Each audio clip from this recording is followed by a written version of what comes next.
Na mtazamaji, karibu tena, na sasa ni habari za michezo na burudani, ambapo katibu mkuu Wizara ya Habari, Utamaduni, Sanaa na Michezo na msemaji mkuu wa serikali Gerson Msigwa amekabidhi kiasi cha shilingi milioni 20 kwa timu ya Azam FC kama zawadi ya goli la mama kutoka Rais wa Jamhuri ya Muungano wa Tanzania Mheshimiwa Daktari Samia Suluhu Hassan.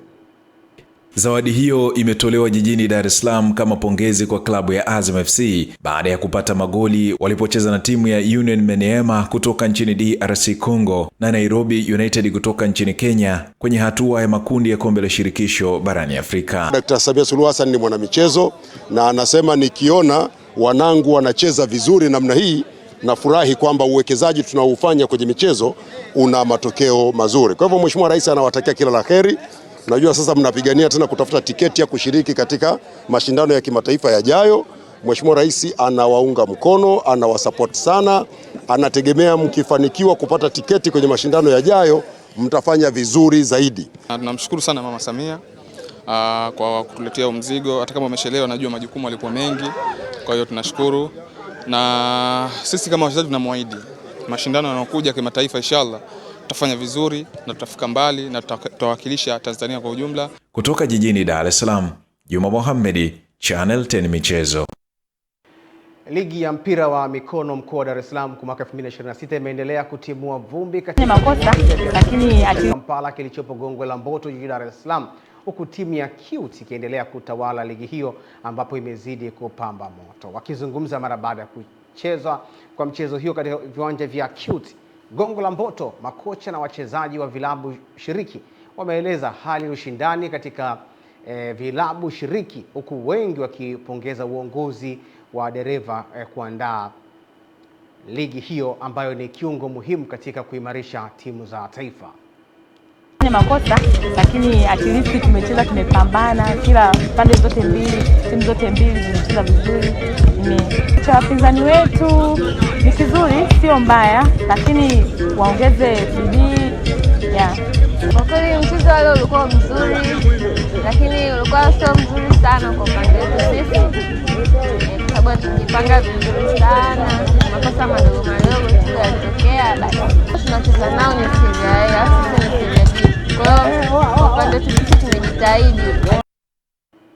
Naam, tukitoka Dar es Salaam tuelekee mkoani Singida, ambapo chama cha waamuzi wa mpira wa miguu wa mkoa wa Singida kimeshauriwa kuwawezesha waamuzi wa wilaya Manyoni kwa kuwapatia elimu zaidi ya namna ya kuchezesha pamoja na kutoa maamuzi yaliyo sahihi na ya haki kwa wachezaji wa timu watakazokuwa wanazichezesha. Mwanahabari wetu anaripoti kutoka mkoani Singida. Ushauri huo umetolewa na baadhi ya viongozi wa timu zilizoshiriki mashindano ya kugombea kombe la sikukuu ya Pasaka, kocha msaidizi wa timu ya National FC Erasto Rugora na captain wa timu ya Mlimani Academy David Hudson. Wapate kujitafakari wenyewe, wapate mafunzo sahihi, hata waangalie wenzao sirefa wa Singida, wale waamuzi wa Singida wapate kujifunza kwao. Hii italeta amsha kwa vipaji vya hapa, maana kuna wachezaji wengi ambao wana vipaji vingi. Sisi wenyewe wachezaji tuliza tempo uwanjani, tusicheze na muamuzi, kwa sababu muamuzi yeye ni kazi yake kuchezesha, sisi kazi yetu kucheza. Mashindano ya kugombea kombe la sikukuu ya Pasaka katika wilaya Manyoni mkoani Singida yaliyohitimishwa hivi karibuni yalidhaminiwa na Stanley Super Sembe ambaye pia ni diwani wa kata ya Manyoni mjini. Nikiripoti kutoka wilayani Manyoni mkoani Singida, ni mwana mchezo wako kiungo mstaarabu Jumbe Ismail wa Channel 10. Asante kiungo mstaarabu Jumbe Ismail. Twende kwenye habari za michezo kimataifa na Juma Mohamed.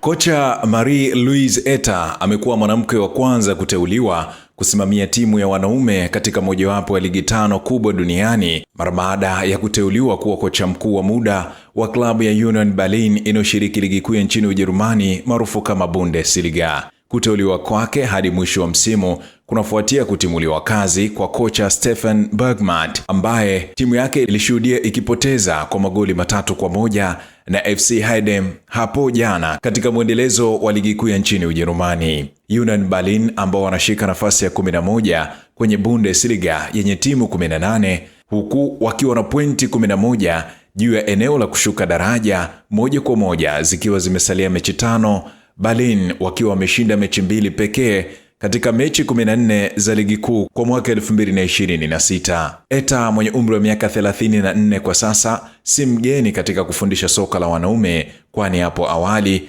alikuwa kama kocha msaidizi na kuwa kocha wa kwanza wa Bundesliga kuwa kocha mkuu msaidizi wa timu za wanaume mnamo Novemba 2023. Eta alichukua nafasi ya meneja wa wakati huo Nenad Belek, ambaye alikuwa anatumikia adhabu ya kutokuwepo kwenye benchi la ufundi za mechi 3 wakati wa ushindi wa goli 1-0 dhidi ya Darmstadt Januari 2024 na kuwa mwanamke wa kwanza kuiongoza timu ya Bundesliga kupata ushindi. Ni hayo tu katika habari za michezo na burudani kimataifa. Mimi ni Juma Mohamed.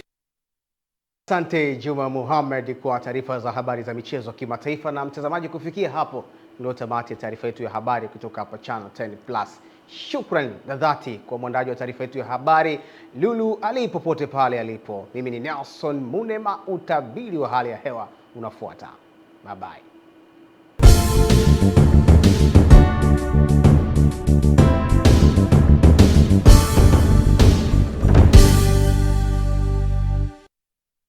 Na mamlaka ya hali ya hewa nchini Tanzania inakuletea utabiri ambao ni wa saa 24 zijazo kuanzia saa 3 usiku leo. Mifumo ya anga inaonyesha hali ya mvua inatarajia kuendelea kunyesha katika baadhi ya maeneo hapa nchini, na hali hii inatokana na kuendelea kuwepo kwa ukanda mvua katika maeneo nchi yetu. Na mamlaka ya hali ya hewa Tanzania imetoa hali angalizo la uwepo wa vipindi fupi vya mvua kubwa katika maeneo ya Arusha, Manyara, Kilimanjaro kwa utabiri wa saa 24 zijazo. Na usiku wa leo tunatarajia kuwa katika maeneo ya ukanda wa Ziwa Victoria, maeneo ya Kigoma, Tabora, Katavi, nyanda za juu kaskazini mashariki, maeneo ya pwani yote pamoja na maeneo ya Morogoro kutakuwa na hali ya mawingu kiasi, mvua na ngurumo katika sehemu chache, wakati maeneo ya Singida, Dodoma, nyanda za juu kusini magharibi na maeneo ya Ruvuma, maeneo haya tunatarajia yatakuwa na hali ya mawingu kiasi na makavu kwa usiku wa leo. Kwa siku ya kesho, hali ya upepo tunatarajia kuvuma kwa kasi ya kilomita 20 kwa saa katika maeneo mengi hapa nchini, na hali ya bahari inatarajia kuwa na mawimbi madogo madogo.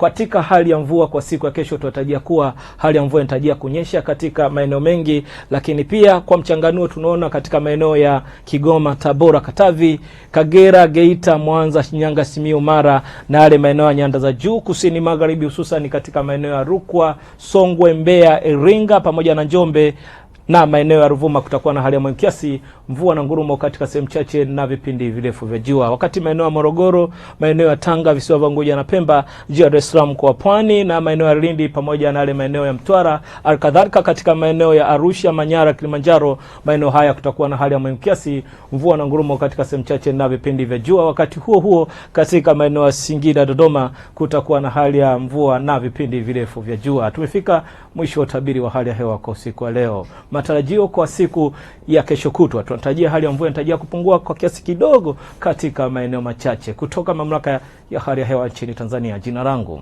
ninaitwa Tunza Sanane. Asante na usiku mwema.